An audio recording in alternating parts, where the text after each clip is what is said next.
नमस्कार दोस्तों आज जिस स्टॉक की चर्चा मैं आपके सामने करने वाला हूं उसका नाम आपको आपकी स्क्रीन में दिख रहा होगा। स्टॉक का नाम है सोना BLW प्रिसिशन फॉर्जिंग लिमिटेड। अब देखिए, यहाँ पर जो हम वीडियो बना रहे हैं ना, ये प्योरली ना हम चर्चा करेंगे किस बेसिस पे, इस बेस पे कि बिजनेस वाइज क्या चल रहा है।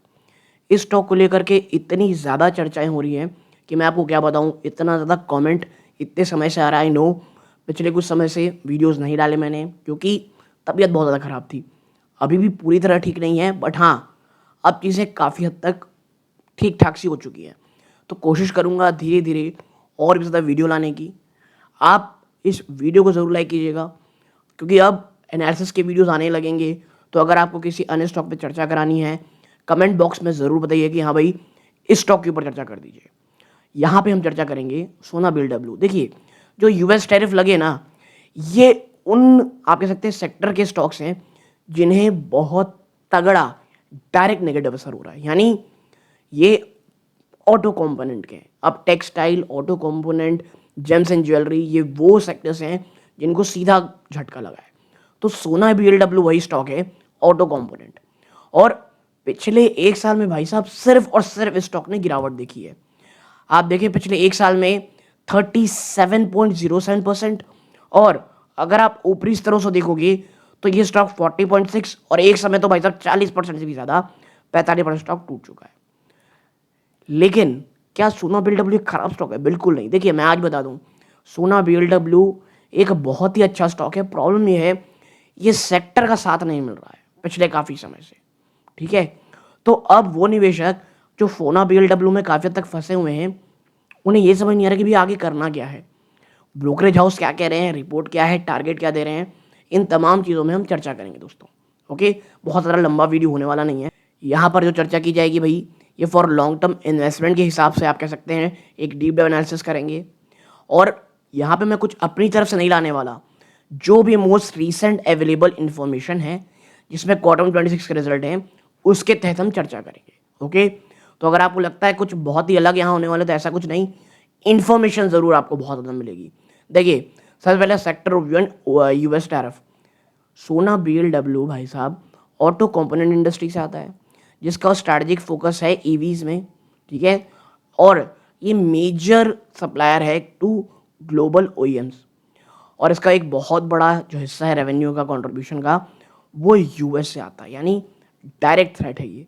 ठीक है, नाउ ये जो कंपनी है ये पर्टिकुलरली ससेप्टेबल टू जो नया US टैरिफ है उससे डायरेक्ट थ्रेट में आ रहा है।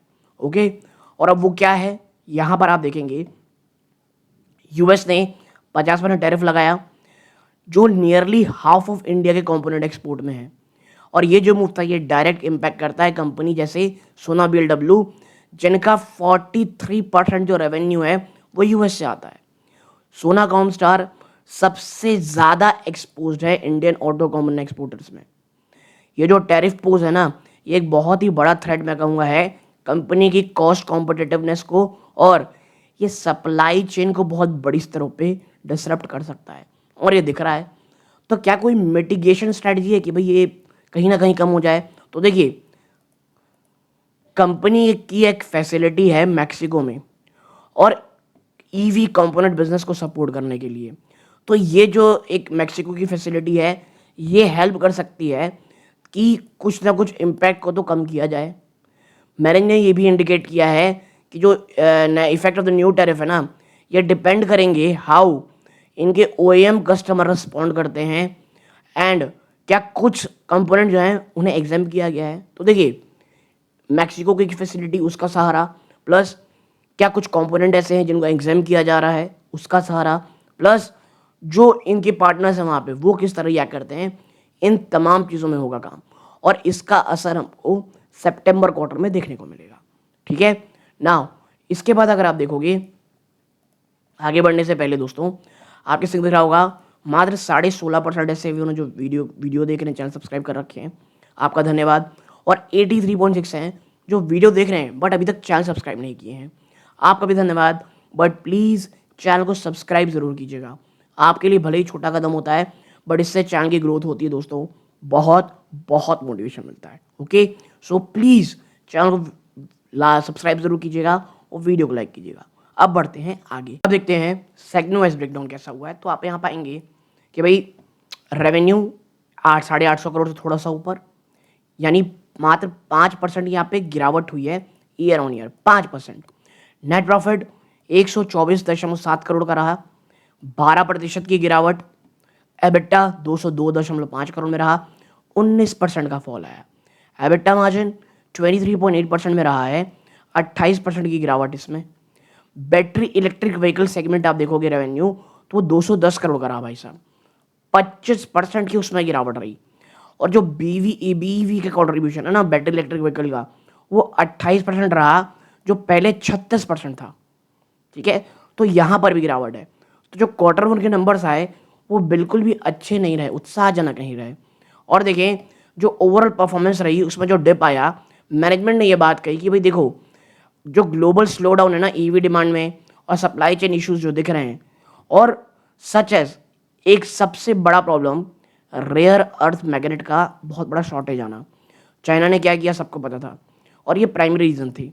इसके बावजूद डिस्पाइट जो शॉर्ट टर्म डिप है, जो बीवी सेगमेंट है वो स्टिल काउंट कर रहा है एक बहुत बड़े पोर्शन कंपनी के रेवेन्यू का, और अंडरस्कोरिंग इट्स जो लॉन्ग टर्म स्ट्रेटजी फोकस है। ठीक है, कंपनी को इसी में काम करना है, ये चीज़ है। अब ऑर्डर पाइपलाइन स्ट्रेटेजिक डेवलपमेंट, तो जो रीसेंट क्वार्टर चैलेंजिंग रहे उसके बावजूद जो ऑर्डर बुक है ना वो काफ़ी पॉजिटिव इंडिकेटर दिखा रही थी फ्यूचर ग्रोथ का। जो नेट ऑर्डर बुक थी वो all time high of 26,200 crore रुपए में रही, जिसमें बहुत बड़ा फोकस ईवी में था। 75% जो ऑर्डर है ना EV related, okay EV related, जबकि जो मेजर विन अगर आप देखोगे कंपनी ने सिक्योर किया एक बहुत ही सिग्निफिकेंट 1550 करोड़ रुपए का order from north America OEM from differential assemblies. ठीक है, तो नॉर्थ अमेरिका से इतना आया। 260 करोड़ रुपए का order from Indian OEM electric 3 wheel Motors के लिए। ठीक है, तो नॉर्दर्न अमेरिका का ऑर्डर अच्छा खासा है, इंडिया का ऑर्डर है। लेकिन भाई ये जो ऑर्डर है ना ये किस तरह काम करेगा, इसके लिए हमको आने वाले क्वार्टर नंबर देखने पड़ेंगे। कुछ स्ट्रैटेजिक एक्सपेंशन है, कंपनी एक्टिवली एक्सपैंड कर रही है अपने ग्लोबल फुटप्रिंट को। एक नया जॉइंट वेंचर किया जा रहा है जिनेटी मशीनरी के द्वारा इन चाइना, जो कि एक की स्टेप है to establish a local presence in the fast growing Asia के ईवी मार्केट में। ठीक है, तो ये काफ़ी पॉजिटिव मूव हुआ। और अब जिस तरह हम चाइना के पास जा रहे हैं ये मूव और अच्छा आपको काम करके दिखाई देगा।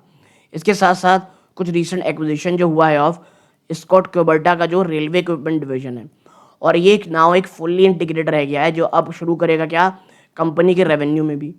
तो मैं इसीलिए कह रहा हूँ कंपनी कुछ कदम अच्छे उठा रही है, प्रॉब्लम ये है सेक्टर ही साथ नहीं दे रहा है। ठीक है, और जिस तरह से डोनाल्ड ट्रम्प साहब का दिमाग काम कर रहा है और उनके जो आसपास के जो टॉप कह सकते हैं एडवाइजर्स हैं जिनकी बुद्धि भ्रष्ट हो चुकी है, चीज़ें थोड़ी टफ शायद और हो सकती हैं। इसीलिए सोना कॉमस्टार जो सोना BLW जो स्टॉक है वो ख़राब तो नहीं कहूँगा, लेकिन हाँ चैलेंजेस शायद थोड़े और आने वाले में समय में आपको देखने को मिले। बात करें बैलेंस शीट और कैश फ्लो की, तो भाई देखो फाइनेंशियल हेल्थ कंपनी के पास बहुत अच्छा रिजर्व है, कैश रिजर्व है, काफ़ी अच्छी कैपिटल एलोकेशन है, डेट इक्विटी रेशियो काफ़ी कम है, और इनके पास जो कैश है और जो शॉर्ट टर्म इन्वेस्टमेंट है वो इनके टोटल डेट को काफ़ी अच्छी तरह कवर करता है।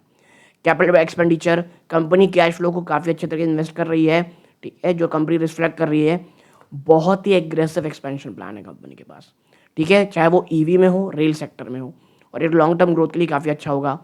देखिए शेयर होल्डिंग पैटर्न आप देखोगे तो 28.02% है। ठीक है, FII के पास 29.75 है, ये थोड़ा नीचे आया है। DIS के पास थोड़ा सा ऊपर है 34.60। म्यूचुअल फंड के पास अच्छा है। तो देखिए ये जो कुछ गिरावट FIS की तरफ से हो रही है ना, और ये शायद थोड़ा और ज़्यादा हो, क्यों US टैरिफ रिस्क। देखिए FII सबसे पहले निकलेंगे क्योंकि उन्हें दिख रहा है सबसे बड़ा डर किसके द्वारा, जो लिंक है आप कह सकते हैं US ऑफिशियल का जो इश्यूज चल रहा है। तो FII में थोड़ी सेलिंग होगी, देखना ही रहेगा उनकी सेलिंग को एब्जॉर्ब कौन करता है। क्या सिर्फ पब्लिक ही बहुत बड़ा माल उठा लेती है या DI और म्यूचुअल फंड इसमें एंटर लेते हैं, क्योंकि लॉन्ग टर्म में कहीं ना कहीं वो भी जानते हैं कि भाई देखो खराब कंपनी तो नहीं है। और अब बात करें मैनेजमेंट की व्यू की, तो देखिए जो MD और ग्रुप CEO साहब में विवेक विक्रम सिंह, उनका कहना है भाई देखो चैलेंज तो है लेकिन ट्रांजेक्शनल है ये चीज़। वो बहुत एम्फोसाइज कर रहे हैं कि बहुत सारे मल्टीपल एडवर्स फैक्टर हैं जो टेम्प्रेरी हैं। ठीक है, और जैसे रेयर अर्थ मैग्नेट की शॉर्टेज है। और लेकिन देखिए हम ऑलरेडी ईजिंग देख रहे हैं इन्होंने कहा, और अभी कुछ समय पहले ही भारत सरकार ने ऑलरेडी जो एक इशू था जो वहाँ सप्लाई आना था वो शुरू हो गया, तो ये काफ़ी अच्छी रही। एनालिस्ट टारगेट और ब्रोकरेज व्यू, तो देखिए brokerage view rating target price, Jefferies ने बाय की रेटिंग दी है, 515 का टारगेट है। Citi buy 560, JP Morgan neutral है, 445 का टारगेट है। CLSA एक्यूमुलेट कह रहा है 566 का टारगेट है। नोवामा बाय की बात कह रहा है, 560 का टारगेट है। मोतीलाल ओसवाल न्यूट्रल और 468 का यहाँ पे टारगेट दिया जा रहा है।